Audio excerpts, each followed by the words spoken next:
It is time to go home, ladies and gentlemen. At the moment, I can tell you that it is 3:30 a.m. It is time for sunrise to rear its beautiful face, Queen Notifa, and I am just heading home. So I thought on my way home I would say hello. Now I have been thinking about this quite a fair bit. Hey Notifa, Peri Pilo, welcome, lovely to see everyone. And I have noticed, I was listening to something about in the 18th century about, I think it's Wesley and Westcott, you never sleep. Unfortunately, yeah, I don't. What are you going to do? So this idea that it's a very, very, very unique concept, and it was only temporary that it was able to exist. But what we have lost, I would say, is this idea of being okay with theological disagreements. It's a very difficult and unusual concept, and what I've noticed is that I start to see it everywhere. So you go to work, right? And there's someone you don't like because you don't agree with them. So you stay away. Cyanide, I just saw your name. Right? So what we have done, we have gone back to our animalistic tendency, which is to wrap up and conflate, right, those we like with those with whom we agree. Hey, lovely to see you. It's interesting. It sounds very simple as a concept, but it's actually quite a disastrous concept when not used, actually. So if anyone thinks about it, when you go to work, when you go to wherever you humans normally hang out with each other, you hang out with, I don't know, with people in the coffee room, or you like someone because, oh, I like him because whatever, but it tends to be because their views on certain issues that perhaps you may align with, and if you don't, then the chance of disliking them increases. And that, I think, is where the problem is. I think it's even more detailed than the idea of the neo-Stalinist or the right-wing authoritarian conservative that wants to force upon you their idea of how the West should be, which is ironic for many reasons I won't get into, and especially recently, because what I've noticed that even some of my most beloved scopers can fall into this trap, as well as I do. As well as I do, we all do. So I have a strong dislike for certain speakers on different parts of the distribution, but there is a willful decision, I think, at a higher level of consciousness to say, I am going to like this person irrespective of the fact that we disagree either theologically or demographically, etc. Now that decision, this personal decision, which I think comes from education, is something that has disappeared in our generation, perhaps. And so what we see is the divergence of demography. And we're seeing a schism, right? And we're living through this schism. I don't think it's reversible at all. And what's happening is that there is a loose alliance of people who have somewhat overlapping views. Yeah, exactly. Shove their ideas down your throat. Well, that's the authoritarian streak, I think, which actually I think exists in most people. I have to say, I don't know. I hope I'm wrong, but I see it. I mean, I bash the neo-Stalinists a lot, but they've been around for so long that you're starting to see the re-rise or the reanimation of the hardcore right-wing sort of, it's my version of Christianity, and this is how it works, and whatever else, and that's fine. You can have your theological disposition. I love you or I don't. Well, that's one way to do it. Yeah. It's interesting. One of the few, the guy from the Wesley Mission in 1770, I think he died in the US, and he had a massive disagreement. I think he was like he was some sort of Calvinist, and they were both Calvinists. I can't remember, and the ones who believe in what do you call it? I can't even think of it. Predestination, where there's no free will and God sort of chooses which one goes where, whatever their faith. And in the end, they decided to remain friends, and never talk about their theological disagreements ever. And it was really funny because when one of them died, the other one actually gave the funeral mass, even though they completely disagreed.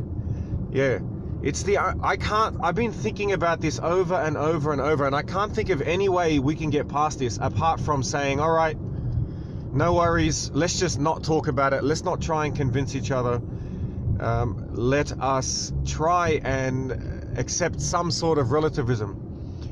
I don't know how it's going to work. I've been thinking about it a lot, because how can you accept? I like that. Let's agree to disagree. Yeah, I like it too, but there's a problem with it. The problem is that there are some facets of society that don't want to let you disagree. Just trying to figure it out. Yeah, that concept, I think, is not a very old one, and we see it all the time. We see the constant fractionation of all ideologies every single time. We see that the longest stretch tends to be within one generation. You know, you'll get someone who will rise up and be charismatic.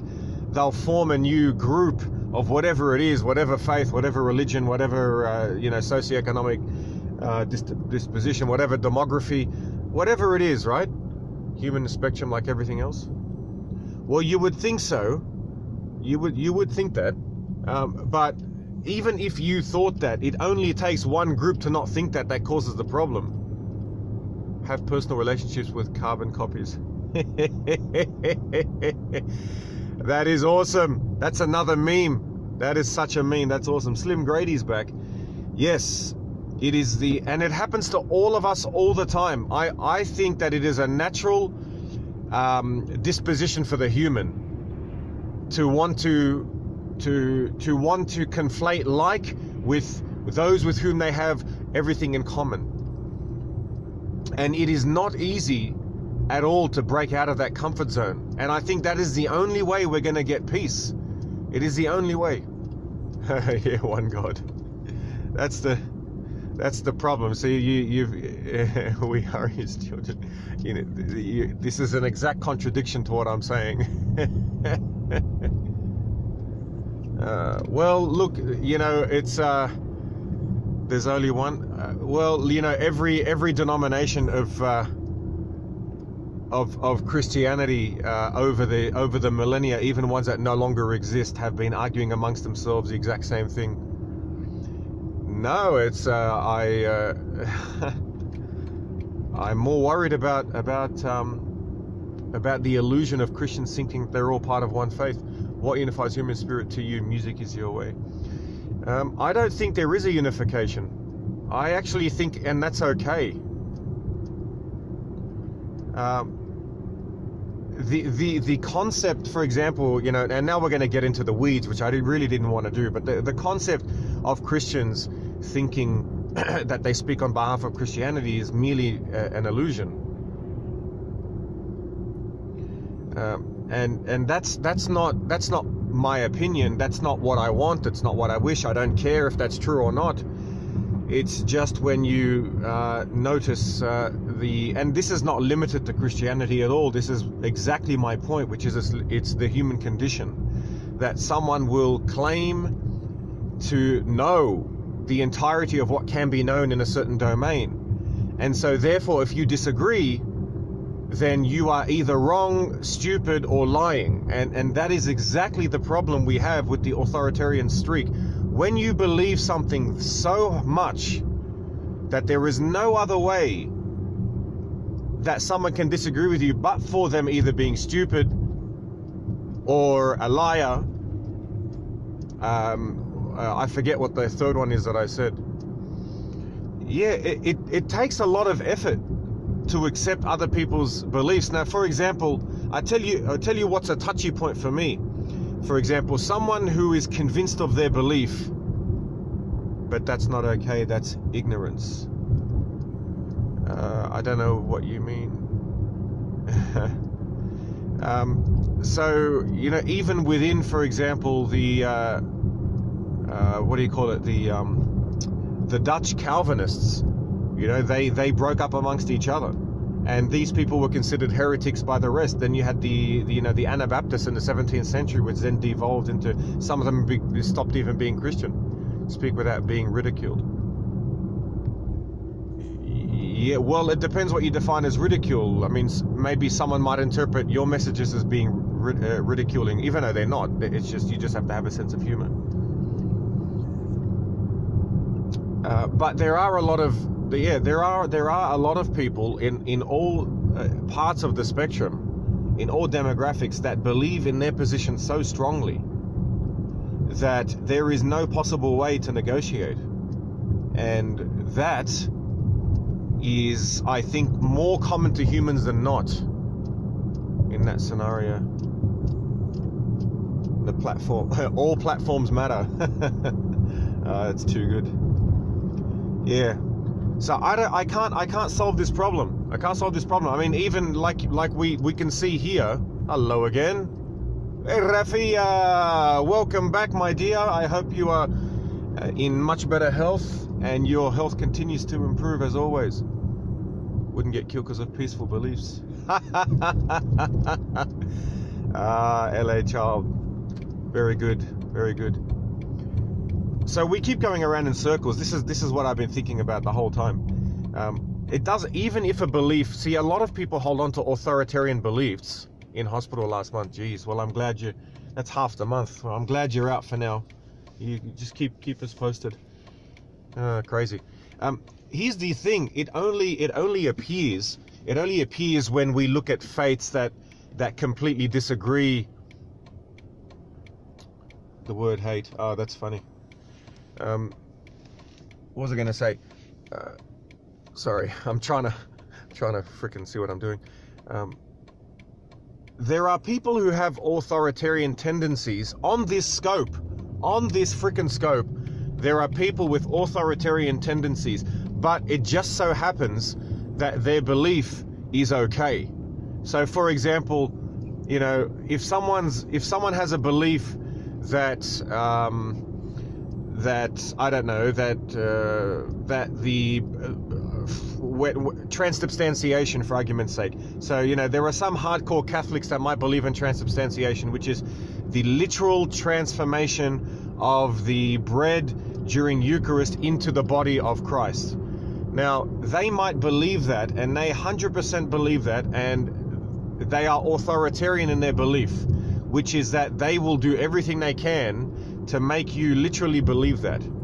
Now, to me, the idea of believing it that strongly, right, is exactly the same as the radical Muslim who wants to behead you. Now, when I say they're the same, they're not the same in their outcome. They're the same in the sense that you can believe something so strongly that you're willing to go by any means necessary to enforce that belief. And that, I think, is a problem which underlies the actual faith itself. So we come back to when we're now seeing the destruction of Europe, because Europe's that's what you've been thinking. That's awesome. It's the same in its level of lunacy. That's exactly correct. It is the method of thinking as opposed to what you're thinking. So we can't say, hey, let's stop radical Muslims, but at the same time, we don't stop people who think radically in a benign belief. That is exactly where we have this problem, right?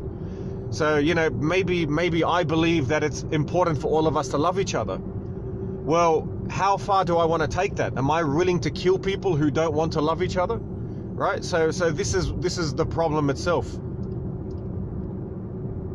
Yeah, that's so true. I'm sure that they have much more inner peace. But I am really confused and not sure. Yes, they just have a different outcome. That's exactly right. Well, you know, Rafia, it's a journey, right? You don't have to make a decision to leave or to stay. But the fact that you think about it, this is exactly what we're trying to get at. We're trying to sit together and figure out, let's talk and think out loud and criticize our methodology. Everything's bullshit. You know, yeah, it's the position of doubt, right? And the position of skepticism is a position which in itself is an absolutist position, right? That's normally what an authoritarian argues with me. They say, well, you think that you're being, you know, tolerant, but your decision to be tolerant is itself an authoritarian position. And I say no because I make the conscious decision, right, that I am aware that people will not change their beliefs. Hey, James Joseph, welcome back, brother. Yeah, well, the scientific brain is the one that says I can reach a conclusion with a certain level of confidence, and that confidence is never 100%. And that is an assumption. You have to start off with an assumption. And that assumption is, I can never be 100% convinced of anything. If you start with that assumption, then by definition, you will become more tolerant of other people's opinions. But you have to begin with that assumption. Why does one begin with it? Well, that's the problem. This is where you can't force someone who is a literal Catholic to then come to your side, because their assumption is, I guess, equally valid, in the sense that they can decide to have that assumption first. Too good to all philosophy. Well, it's not an easy thing, right? It's not easy to sit here and, you know, for me, when I went and practiced Islam for years, it was not easy.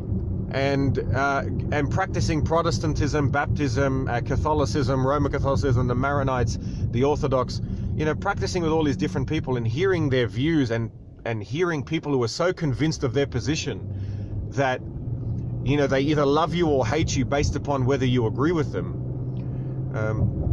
Yeah, some more than others. It's not easy to go through that with each group, right? Has the ability to smile. Yeah, I'm not sure about that. Anyway, so I think, I don't know, I mean, I'm just thinking out loud, but I think the real problem is how one thinks as opposed to what they think. That's what I'm trying to get down to in this scope. So how do we, it's got to be one of the toughest religions to try out. Yeah, it's not easy, especially because by nature it's totalitarian. So it's very hard, except the ones with diseased smile muscles. Yeah, or too much Botox. God is not religious. I love that one. So how do we actually find people who agree on how to think as opposed to what they think? That is, I think, the path that I wish to take. And that is the reason that I love to be friends with people with whom I disagree, but who aren't going to kill me for that reason. Is not religious is a brilliant saying. Yeah, it's freaking awesome. I don't know who said that, but I so want to tweet that. I want your permission. I want to quote you. Bacon. Well, you know, there's more than about what people eat. Well, sometimes, I mean, look, sometimes if you adhere to a certain monastic type of tradition, it can help you psychologically. And that's okay, you know. If someone wants to not eat bacon, I respect their right. I mean, but, you know, they're not going to stop me, right? If I wanted to, I don't really like bacon, but if I did and have bacon too, why not? But that's the thing. We keep falling to, you know, is it okay? Here is a question. Here is a question. Is anyone here a vegetarian and can stomach seeing their family eat meat in front of them? I would love to know who can do that. That is a perfect example of this situation. Is there anyone here who's a vegetarian and yet can handle their family eating meat around them? Because I can imagine that would not be easy. You would just feel like they're committing murder. You used to. I mean, don't you feel like everyone else is committing murder around you? It's a personal choice. What happens if you're let's say you're an authoritarian vegetarian. Let's say that you're a vegetarian and you believe that people around you are murdering innocent animals, right? And I'm obviously not of that position, right? But I'm just trying to think out loud about this. Yeah, had abortions. So that's another example. They are eating human meat, buff. Yeah, how do we deal with this? This is the only way humanity is going to move forward. That we can, like what you say, like how if someone's pro-life, how can you live in a society where another woman chooses to, you know, kill the fetus or abort the fetus and you believe it's murder? How do we possibly live together? If we can find the solution, I think that is the beginning to actually solving this damn problem. Otherwise, we're just going to keep having these problems. I can't see any other way. I don't know. I'm going around in circles. Don't know how to solve this. Anyway, you don't know what they've been through. Okay, what? See, it's easy to say that. What happens? Let me pick a trigger point. I'm trying to find a trigger point for someone. Let's say marijuana. All right. Let's say that the government banned everyone from smoking marijuana in California, and be bigger. Right? What would you do? Less zombie drivers.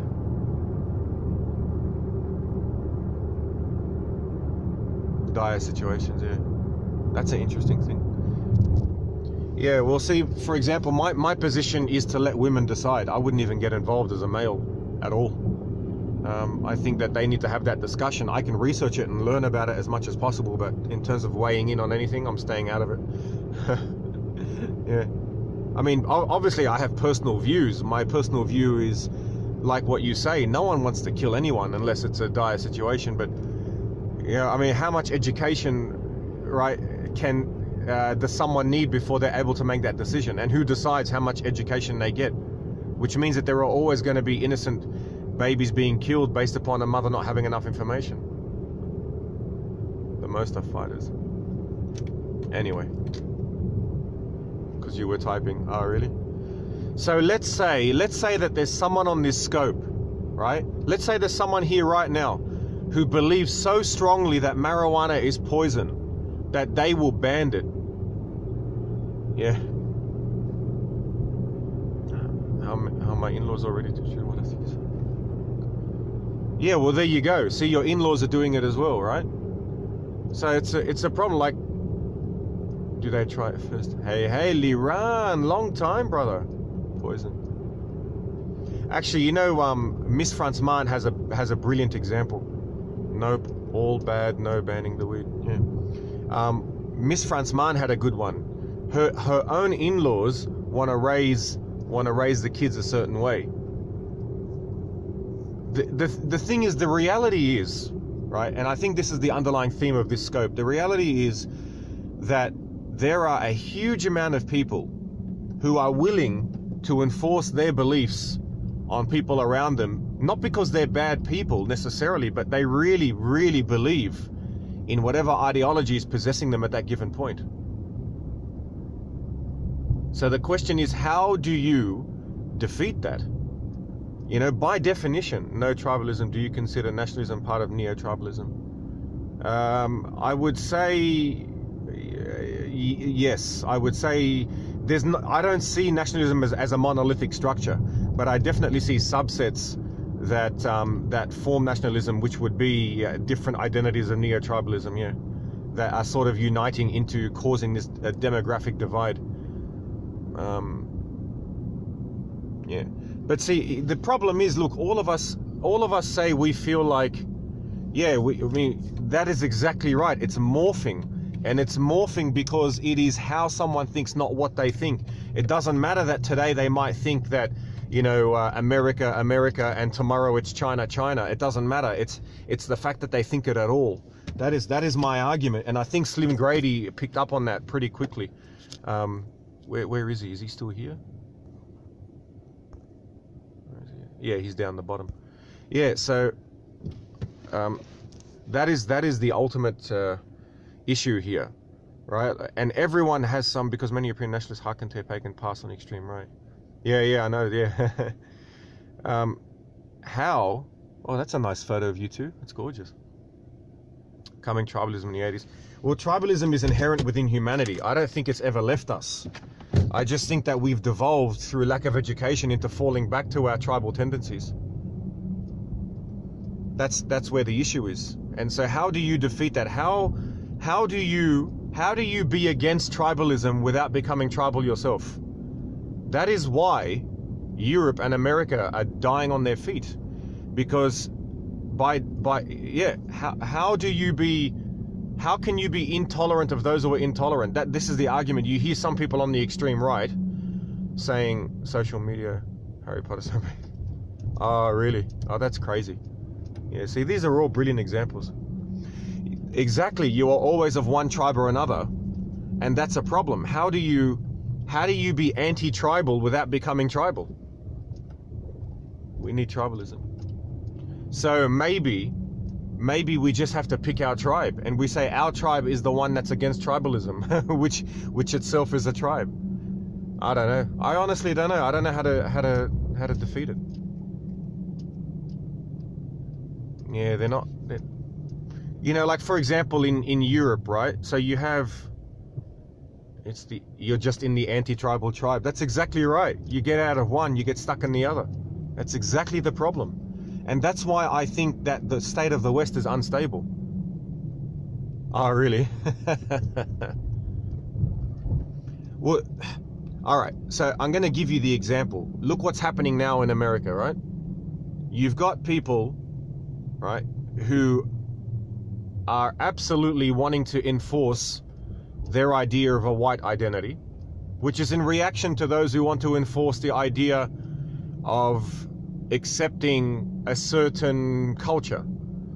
And if you don't agree, then you're a bigot and you're a racist and whatever. And maybe you are, I don't know. It's not my culture, not my business, right? But how can you honestly sit there and say, let's all love each other, when both of these sides are hell-bent on enforcing their dogma via any means necessary? What are you supposed to do? If you are tolerant, you'll just get wiped out. And I just can't figure any way around it, because by nature, I just want to be tolerant of everyone. But at the same time, my cousins and auntie were blown to pieces for the same reason. So I don't know. I haven't think outside the box. Yeah, I don't know. I'm not sure that we're really getting anywhere. I think we've at least identified the problem on this scope. Yeah, that's right. If you're not for us, you're against us. I got told that a lot in Lebanon because I wasn't a Christian. That was a very big deal because of the actual ethno-cultural inseparability. I think everyone's having... Well, see, the thing is, if someone really believes in something, then it is their business. That's the point. They really believe it's their business. So your mother and father-in-law honestly believe they're doing the right thing. From what you're telling me, they don't sound like bad people. You know? Like, they honestly believe that they know better than you, right? So how do you fight that? Without, like, how can you possibly reason with someone who is utterly convinced that their way is the right way? How the fuck can you actually reason with someone like that? The Gab tribe. Gabism. Your vibe attracts your tribe. Everyone here is basically the same mindset. Yeah.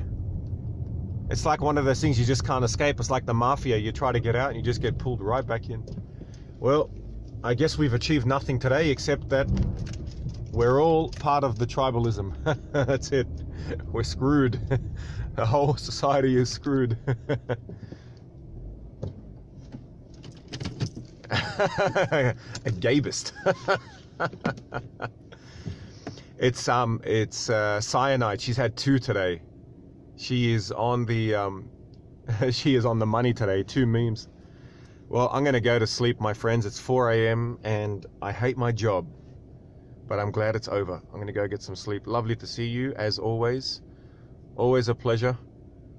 And until next time, good luck with all of your tribes, muchacho. Too funny. Yeah, it was a lot of fun. Bye.